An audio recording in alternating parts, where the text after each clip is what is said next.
Watter funksionele groepe is betrokke by die vorming van esters?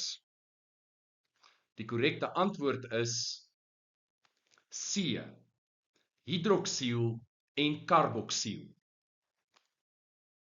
Hierdie keer begin ons die esterifikasie met propanoosuur, 'n 3-koolstof karboksielsuur met die karboksielgroep as funksionele groep. Dit reageer met etanol wat die hidroksielgroep as funksionele groep het.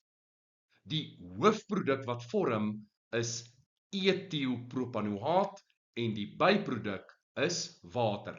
Watter katalisator gebruik ons? Gekonsentreerde swaalsuur. Etielpropanoaat het die geur van pineappels en kom in klein hoeveelhede in kiwis en arbeie voor.